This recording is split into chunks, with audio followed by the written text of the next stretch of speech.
Salut à toutes et à tous. Aujourd'hui, on va parler d'un sujet passionnant et super important pour le continent africain, la performance sociale des institutions de microfinance.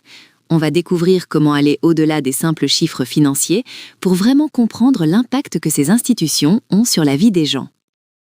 La microfinance est née d'une idée simple mais puissante. L'accès aux services financiers n'est pas un privilège, mais un droit. Imaginez pouvoir démarrer une petite activité, envoyer ses enfants à l'école, juste grâce à un petit crédit solidaire. Des figures comme Mohamed Younous ont transformé cette vision en réalité pour des millions de personnes. Le continent africain est devenu un terreau fertile pour la microfinance.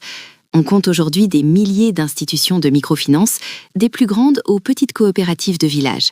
Elles touchent des dizaines de millions de clients et c'est incroyable de voir cette portée. Mais attention, il y a un défi de taille. Si la viabilité financière est super importante pour qu'une IMF dure, elle ne suffit pas à garantir qu'elle remplit sa mission sociale. Parfois, à force de chercher la rentabilité, on peut s'éloigner des plus vulnérables ou même créer du surendettement. C'est là toute la complexité.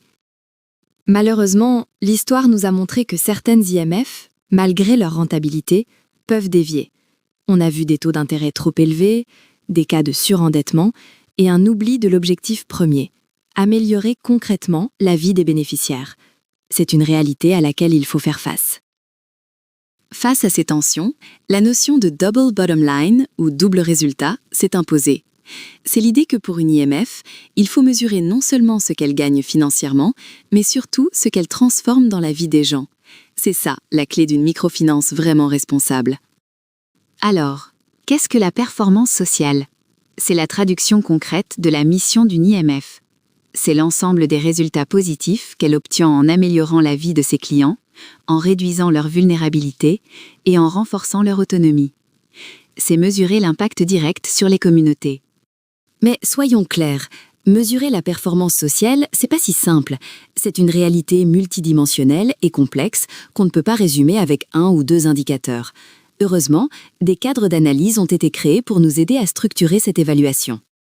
Le cadre le plus influent, c'est le SPTF, de la Social Performance Task Force. Il nous guide à travers 6 dimensions clés, de l'engagement envers les clients à la responsabilité envers l'environnement. C'est un peu notre boussole pour une microfinance vraiment responsable. En complément du SPTF, il y a les SPI, les indicateurs de performance sociale universelle.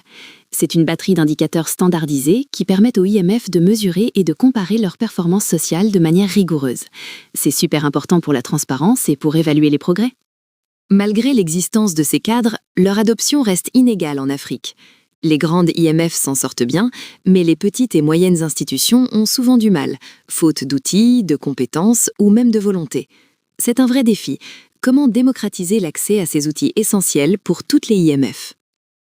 Comment mesurer concrètement l'impact ? Une première approche, c'est de regarder la portée. Est-ce que l'IMF atteint vraiment les populations les plus pauvres ? Des outils comme le PPI, le Progress Out of Poverty Index, permettent de le faire grâce à des questions simples sur les conditions de vie. C'est super efficace pour vérifier qu'on ne dévie pas de la mission. La deuxième approche, c'est la mesure des résultats. On s'intéresse à l'amélioration concrète des conditions de vie des clients.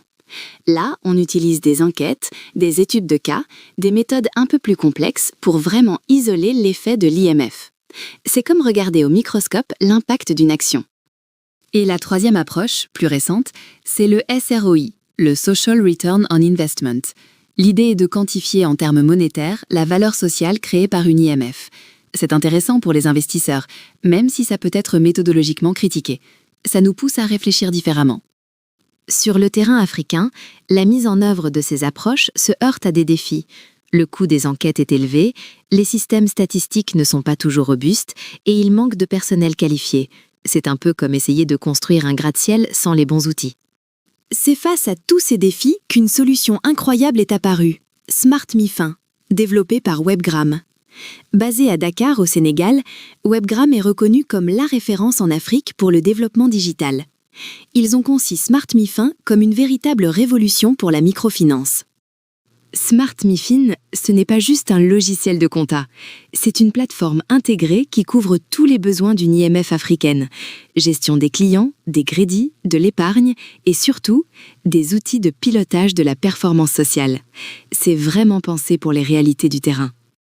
Avec Smart MiFin, les IMF peuvent collecter et analyser les données sociales de leurs clients, suivre l'évolution de leur profil socio-économique et produire des rapports de performance sociale. Et ce n'est pas tout. La plateforme intègre des alertes pour prévenir le surendettement, un vrai filet de sécurité pour les clients. Smart MiFin, c'est un succès qui rayonne partout en Afrique. Du Sénégal à Madagascar, en passant par la Côte d'Ivoire et le Cameroun, des centaines d'IMF l'utilisent déjà. C'est la preuve que l'innovation africaine peut répondre aux besoins spécifiques du continent et transformer des vies.